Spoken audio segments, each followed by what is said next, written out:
மாண்பு உறுப்பினர் முனைவர் சௌமியா அன்புமணி அவர்கள். மாண்புமிகு பேரவைத் தலைவர் அவர்களே, ஒரு 2-3 கோரிக்கைகள் தான் மாண்புமிகு அமைச்சர் அவர்களுக்கு. அதாவது ஒரு நாளைக்கு 900 மூட்டை, அதாவது 900 மூட்டை எடுக்கிறாங்க. அங்கே மூட்டை சாக்கு மட்டும்தான் வாங்கி தரப்படுகிறது, சணல் வாங்கி தரப்படுவதில்லை. கிலோ கிலோவா சணல் வாங்கணும். அதை வாங்கி அந்த மூட்டையில் அவங்க கொட்டி அதை தச்சு அதுக்கப்புறம் அவங்க அடுக்க போகிறாங்க. அதில் வந்து மாண்புமிகு அமைச்சர் கொடுக்குறோம். வருடத்துக்கு ஒரு தடவை 2 கோடி ரூபா செலவுக்கு மேலே சணல் வாங்கி கொடுக்குறோம். எல்லா இடங்களையும் கொடுக்குறோம். கொடுக்கலன்றதா அதிகாரிகள் வாங்கி தரவில்லை என்பதுதான் நாங்க போன டிபிசியில எங்களுக்கு தரப்பட்ட தகவல். அப்போ 3 பேர் தான் இருக்கிறாங்க ஒரு டிபிசியில. 3 பேருக்கு ஆளுக்கு ஒரு நாளைக்கு 300 மூட்டை ஏற்றி அடுக்கணும். மூட்டையை கொட்டணும், வெயிட் போடணும், சணல்ல தச்சு கொண்டு போய் அடுக்கி வைக்கணும். அதுக்கு 10 ரூபாய் தான். அப்ப என்ன பண்றாங்க, விவசாயிகிட்ட தான் அந்த காசை வாங்கிடுறாங்க. லஞ்சம்னு நான் எப்படி சொல்றேன்னா, நீங்க இங்க விவசாயியும் மூட்டை தூக்குற தொழிலாளியும் பிட்டிங் அகைன்ஸ்ட் ஈச் அதர்.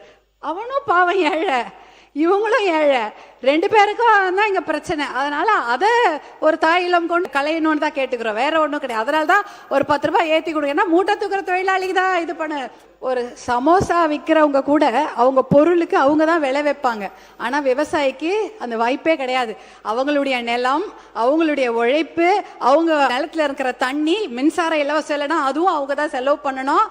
அதே போல் அவங்களுடைய இடுபொருள், மானியம் இல்லைன்னா அவங்க இடுபொருள், இத்தனைக்கும் பண்ணிட்டு ஆனால் அந்த பொருளுக்கு அவங்களால விலை கொடுக்க முடியல.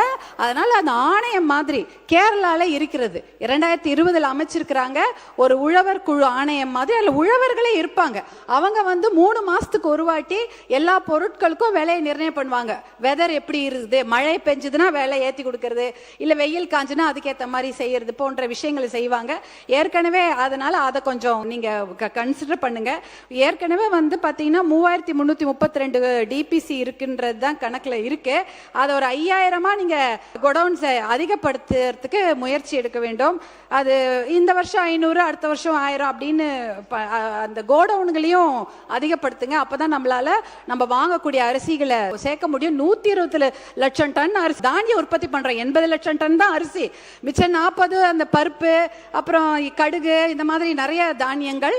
அதுல வந்து 40 லட்சம் தான் கவர்மெண்ட் ப்ரொக்யூர் பண்றாங்க, மிச்சம் 40 லட்சம் தனியார் தான் ப்ரொக்யூர் பண்றாங்க. ஸ்டோரிங்க்கு பார்த்தீங்கன்னா 18 லட்சம் தான் நம்மளால ஸ்டோர் பண்ண முடியுது. அதனால தான் ஒரு 500 கோடவுனோ 1000 கோடவுனோ ஏற்றிக்கிங்க ஒரு வருஷமும். அது முக்கியமான விஷயம். அதே போல் இந்த பலா, முந்திரிலாம் இருக்கு. எல்லா ஊர்லேயும் பார்த்தீங்கன்னா இதை மதிப்பு கூட்டி விற்கிறாங்க. முந்திரியில் மடகாஸ்கரில் வாங்கிட்டு வந்து உடச்சிட்டு இருக்கிறோம். நம்ம ஊர்லேயும் முந்திரி காடு அவ்வளோ இருக்குது.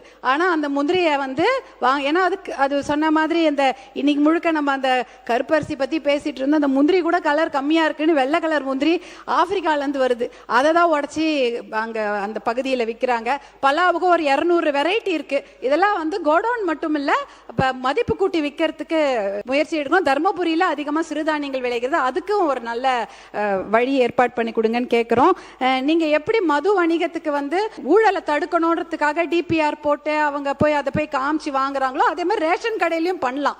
ஏன்னா ரேஷன் கடையில் இது செய்யலாம். ஏற்கனவே பார்த்தீங்கன்னா அங்கே பாமாயில் இல்லைன்னு வாங்க, ஆனால் இருக்கும். இல்லை எல்லா அரிசியும் வித்துருச்சுன்னு, ஆனால் அரிசி இருக்கும். அப்போ வந்து இதை வந்து கியூஆர் கோடு போட்டு வீட்டில் வாங்க முடியும்னா அதுவும் நீங்கள் கன்சிடர் பண்ணலாம். ஏன்னா இது ஒரு டிஜிட்டல் ஆக்கிறதுக்கு ஒரு வழி இருக்குது, அதை நீங்கள் பாருங்கள். ஜிஐன்னு ஒன்று இருக்குது, ஜியாலஜிக்கல் இண்டெக்ஸ், புவிசார் குறியீடு. நம்ம எலவம்பாடி கத்திரிக்காய்க்கு வாங்கியிருக்கிறாங்க. அதை மாதிரி ஒடுகத்தூர் கொய்யா, இப்போ வெத்தலை, மஞ்சள், பட்டுப்புடவைக்கெல்லாம் ஜிஐ வாங்கியிருக்கோம். புவிசார் குறியீடு வாங்கிறதுக்கு ரொம்ப முயற்சி பண்ணோம். ஏன்னா புவிசார் குறியீடு வாங்கிட்டா விவசாயி அதுக்கு விலை விற்கலாம். ஆனா அதை ஸ்டோர் பண்றது கோடவுன் வேணும். இந்த மாதிரி நிறைய விஷயங்கள் இருக்கிறது. மாண்புமிகு உணவுத்துறை அமைச்சர் அவர்கள். பேரவைத் தலைவர்களே, ஒரு கிளாரிஃபிகேஷனோட கூப்பிட்டேன். நம்ம சட்டமன்ற உறுப்பினர் சௌமியா அவங்க சொல்லியிருந்தாங்க 3000 டிபிசி இருக்கா சொல்லியிருந்தாங்க. இன்னைக்கு 4326 டிபிசி இருக்கு. இன்றைய தேதி வரை இன்னைக்கு டோட்டலாக இவ்வளவு இருக்கு. இதை இன்றைக்கு இயங்கி கொண்டிருக்கும் டிபிசி வந்து 484. இதெல்லாமே சில டெம்பரரியாக இருக்கும், சில பெர்மனெண்ட்டாக இருக்கும். வருங்காலங்களில் பெர்மனெண்ட் பண்ணுறதுக்கு உண்டான அறிவிப்புகள்லாம் இருக்குது. அது மட்டும் இல்லாமல் குடோன் அதிகமாக கேட்டிருந்தீங்க, அதுக்கு உண்டான அறிவிப்புகளும் நம்ம வேளாண்மைத்துறை அமைச்சர் இருக்குது. இரண்டாவது, இதுவரைக்கும் எங்கெல்லாம் உற்பத்தி பண்ணுறோமோ நெல்லை வாங்காமல் இல்லை, எல்லா டிபிசியும் வாங்கிட்டு இருக்கோம். 484 டிபிசி இன்னைக்கு கரண்ட் ஓப்பனாக இருக்குது. சொல்லப்போனால் உங்களுக்கு வேண்டுமென்றால் டெல்டா மாவட்டத்தில் அரியலூரில் 26 டிபிசி இன்னைக்கு கரண்டில் ஆப்ரேஷன் இருக்குது, வாங்கிட்டு இருக்கோம். கடலூரில் 137 டிபிசி ஓப்பன் ஆனில் இருக்குது, வாங்கிட்டு இருக்கோம். மயிலாடுதுறையில் 8 டிபிசி இன்னைக்கு ஓப்பனில் இருக்குது, அதில் நெல் வாங்கிட்டு இருக்கோம். நாகப்பட்டினத்தில் இது இல்லை, பெரம்பலூரில் 2 டிபிசி ஓப்பனில் இருக்குது, வாங்கிட்டு இருக்கோம். புதுக்கோட்டையில் 7 டிபிசி ஓப்பனில் இருக்குது, நெல்லை ப்ரொக்யூர் பண்ணிட்டு தான் இருக்கோம். தஞ்சாவூரில் 213 டிபிசி இருக்குது, வாங்கிட்டு இருக்கோம். அதை வாங்கி உடனே மூவ் பண்ணுறோம். அதான் அடுத்து வந்துடுறேன். திருச்சிராப்பள்ளியில் 4 டிபிசியில் நெல்லை ப்ரொக்யூர் பண்ணுறோம், இங்கே பெண்டிங் இல்லை. திருவாரூர் மாவட்டத்தில் 73 டிபிசி இருக்குது, அதை வாங்கி உடனே இதனால் வரை கிட்டத்தட்ட 9,78,000 நெல் கொள்முதல் பண்ணியிருக்கோம். அதை வாங்கி உடனே சம்மந்தப்பட்ட பக்கத்து ரீஜன்ஸுக்கும் அதை மூவ் பண்ணிட்டு இருக்கோம்.